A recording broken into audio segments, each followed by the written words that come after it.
like to begin by thanking GS1 for the invitation to come out here and address you today. I'm going to talk about something that's very close to my heart, food safety and food fraud. Many people in the audience are not going to know who the Food Safety Authority of Ireland is. So I'm going to spend about 30 seconds telling you who we are. We're a statutory agency. We're a government body. I report to our Minister for Health. We were set up in 1999, and we've been on the go nearly 15 years. Our job is to enforce food law. We enforce all food legislation right across the whole of the food chain. We're a science-based organisation. We have a scientific committee. We work very closely with the European Food Safety Authority to develop the scientific base to underpin our risk management decisions. Risk communication is part and parcel of what we do, and really it's as important as any other aspect of the job that we do. We're independent of the agri-food chain. So food industries do not tell us what to do. We look after protecting consumers' health and consumers' interests. That's why we were set up. So we're a consumer protection agency focusing simply on protecting consumers' health and consumers' interests, core to the work we do. Needless to say, we don't ignore the industry. We have stakeholder engagement on many different platforms, and we advise ministers on food safety policy. So in a nutshell, that's the job. That's my day job back in Dublin, in the general run of things that we actually do. Ireland exports 86% of all the food we produce. So we're very, very different to yourselves. We actually are a big exporting country. If you have babies in Hong Kong drinking infant formula, there's a very good chance that is manufactured in Ireland. We export to the world in infant formula. Well, if we look at the hazards which pose food safety risks, we're all very familiar with things like physical hazards with glass and so on. We're very familiar with microbiological, salmonella, you name it, Campylobacter, and also with chemical residues, whether they be pesticides, whether they be animal drug residues or heavy metals and so on. That's what we're used to, and that has been our job up until fairly recently. There's another aspect to the job we do, and that really relates to food fraud.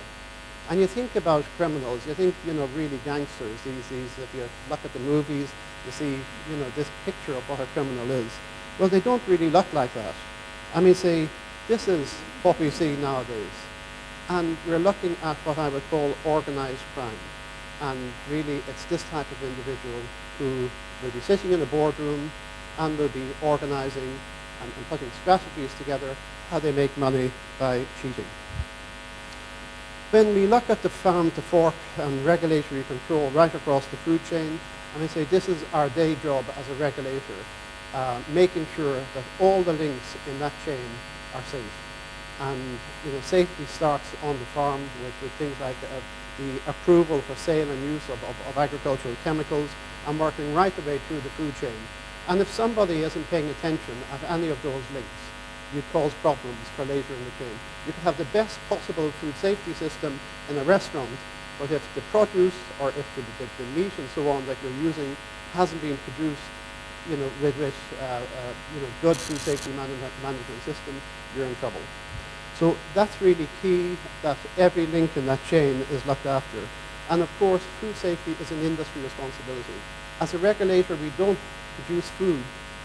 It's the industry responsibility to produce safe food, and we work with industry to get them to take on that responsibility.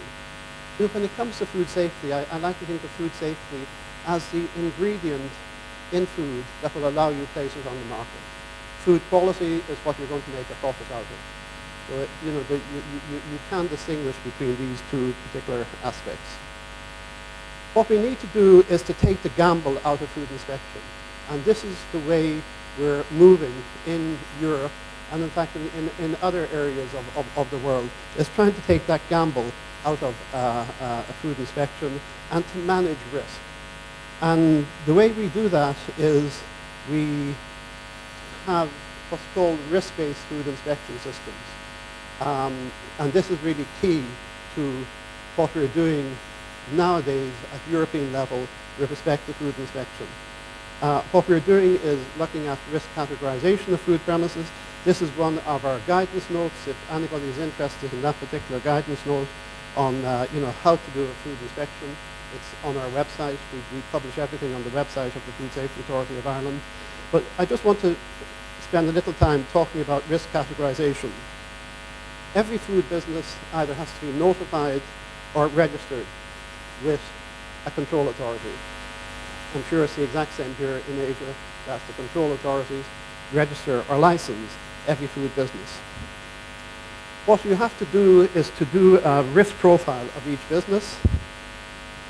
You have to assign a risk category to each of these businesses depending upon the risk profile, and then decide on the frequency of inspection depending upon the risk posed by that particular business. And you can increase or decrease the frequency of inspection based upon outcomes.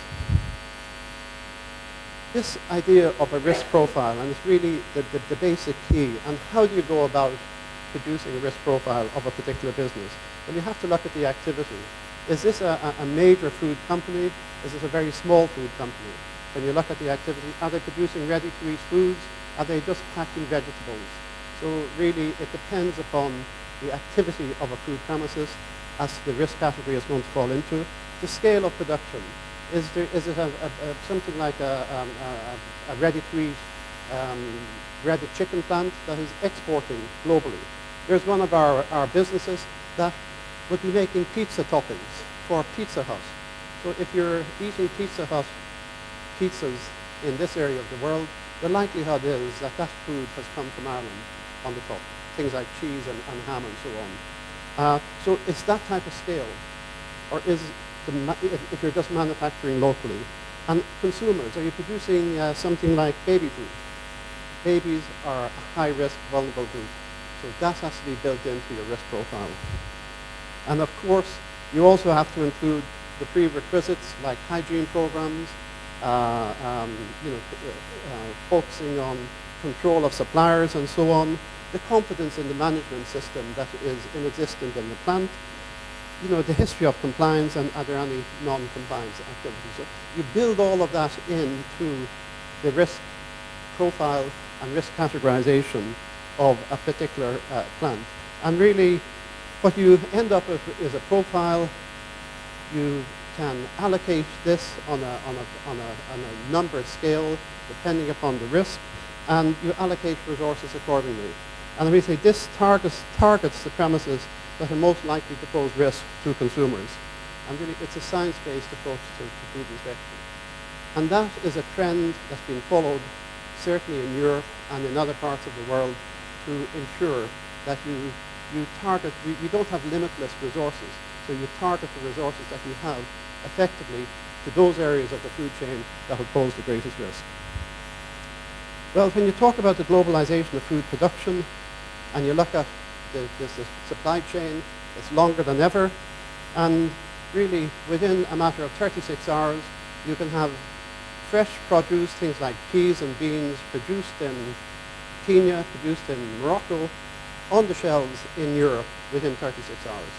So it's a very rapid system of supply, and we are looking at some really long food chains. But when you look at a food chain, you think, oh well, yes, it's a chain. All the links are in the chain. It's not the case at all. The food chain is more like a food maze. And when you start to try and do traceability, it's next to impossible to trace every single ingredient in a particular food. If you have 52 ingredients in one particular food, you have to trace every single ingredient. That's next to impossible. I would challenge anybody to do it, but really we're working with a food maze. I want to give you an example of this. During the horse meat scandal, we had horse meat that came from Romania, and it went into the food chain. The horses started off in Romania. This story is about a Findus product that was 100% horse meat. It was Findus beef balls and Findus lasagna that was manufactured and sold all over Europe. So the horses came from Romania. A broker, a company in the Netherlands, bought this horse meat. It also involved a broker in Cyprus, was also involved in the food chain. What they were doing, it's hard to know. They were just buying and selling. They sold this horse meat on to a company in France. In France, it was miraculously transformed into beef. From there, it went to Luxembourg, where it was manufactured into beef balls and lasagna. From there, it went to the UK as beef lasagna and beef balls. Went to Ireland, trotted off to Norway, into Sweden, and then back all over Europe. So you try and track what I've told you in the matter of probably 20 seconds took us the guts of 6 weeks to find. So it's a very complex food chain that we are dealing with. And really, you need the best possible technologies to catch criminals when it comes to food fraud. And it was my agency that discovered the horse meat scandal. But we used forensic science. We used DNA testing. And I call this the DNA spotlight, that we used up-to-date methodology to look at the authenticity of products on our food supply. And literally, what we found was 4.66% of all beef products on sale in the European market contain more than 1% horse meat. So for financial gain, horse meat was being added to the food chain and called beef. And major brands were involved. And all of those brands, the major brands, all had private sector standards. They had standards, they had their own standards, and they had BRC standards. I would say, what value are those standards in protecting consumers and consumers' interests when you had all these major brands with much of what you've seen earlier on? Just think, what's the real value of those standards in protecting consumers? They're protecting businesses, but are they really protecting consumers? The horse meat thing, we even had some horse meat that came out to Hong Kong. And I can't remember what the product was. It probably was a beef ball. But that's just the scale of food fraud. The drivers of food crime, well, really vast profits. That's what is driving the whole food crime side of things. The second driver, I would say, is the length of and complexity of the food chain. These chains literally go all over the world. They're all linked. And the longer that chain, the more vulnerable it is to contamination or to some form of criminal activity. And it can start with suppliers, it can start with brokers. It doesn't matter what link in the food chain, everything is vulnerable. So how do we protect ourselves? Food safety is about risk. Criminals also will analyze risk. You know, they're going to say, well, what are the chances of getting caught? And what are the penalties? The penalties for mislabeling of food, as happened in Europe, are very, very small. The maximum penalty was about €30,000. On one container of adulterated beef, the food industry, the criminals were making between €35,000 to €60,000, depending upon the amount of horse meat that was added. So that's just one container, and there's hundreds, thousands of containers of this stuff going around Europe. The penalties were so small. At European level, that's changing. One of the activities that is happening is that the penalty is going to fit the crime. So for food fraud, the penalties are going to increase. And really, it seems worthwhile at the moment to get involved in a bit of this type of activity. Well, food criminals, they spread the risk. Don't worry, we'll add water in China, we'll relabel in Vietnam, and we'll do the packaging in Hong Kong. And we say that's what goes on. So there's a real need for food control networks to work together. I'll give you a good example. The authorities in Singapore found 80,000 bottles of vodka, Smirnoff vodka, just the bottles themselves, with fake labels and fake caps. They were manufactured in China, they're being transported via Singapore and going on into Europe. We have a big problem with fake vodka on our markets. And this is where the bottles are coming to. So literally, it's a global supply chain that criminals have, and we have to think globally and we have to network globally to catch what's going on. But if you're still looking at bugs, it's time to change in terms of food control. We have to start taking food fraud seriously. And this means, are we police or scientists? Are we trained to deal with catching criminals? And the simple answer is we're not. I mean, say the official food control, the food inspectors are generally scientists, they might be veterinarians and so on, but they're not out to catch, they're not forensically trained. So essentially what we have to do is to start linking the agencies of government, like customs, like police forces, with our food control services. And there are many of those initiatives now underway on the back of the horse meat scandal, that people are taking this much more seriously at European level. The EU-wide horse meat scandal, what was happening was the usual food controls, like looking for bugs, like food labeling, like residues and so on, all of that work was going on. But behind our backs, there are truckloads of adulterated meat that was being traded at face value. Nobody was checking for authenticity until we thought one day maybe this is something that we should be checking. And I think we do need to update and to strengthen our official food controls to incorporate the possibility of food fraud. And as I say, that initiative is underway. At European level, we are sharing information on food fraud, because when we initially found the problem, we reported into the Food Safety Authority, reported to the European Commission and told them what was going on. And they said, well, look, is it a food safety problem? And we said, no, we don't think it is. There's no illegal residues and so on. There might be some food safety issues, but we haven't identified any. But it is a food fraud issue. And they simply said, we don't want to know. And that was on week one, probably all of that first week. The Commission didn't want to know what was going on, so we were liaising directly with our counterparts in other food agencies across Europe. And as soon as it became a European-wide problem, well then the European Commission decided that they had to take action. And they have taken action. They have set up this new administrative assistant and cooperation system. That's what it's called.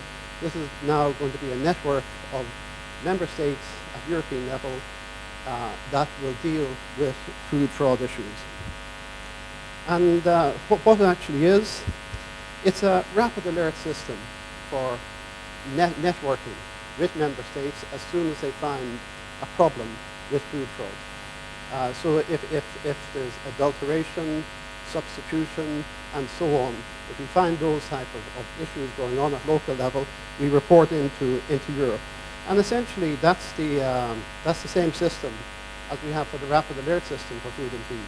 The rapid alert system for food and feed at European level has been going on now for nearly 50 years, probably just a little over 50 years. It's a very developed and a very sophisticated system, but it relies on member states reporting food safety issues and the collaboration that goes on across all member states. Now we're going to have an identical system that is focusing on food fraud. So hopefully consumers are going to be better protected. So food fraud and food safety, they're part and parcel. They'll be dealt with by the same groups, and certainly at the Food Safety Authority of Ireland, we have what I would call a food incident management team, and they handle everything. A food incident could be unsafe food, but it could be also food that's adulterated. I'd like to leave you with just one final thought. Tomorrow when you go to work, ask yourself which is the greatest danger to your consumers. Is it accidental contamination, or is it going to be intentional fraud? And if you don't have systems in place that's going to look after both of those particular areas, you're in trouble. Thank you very much for listening.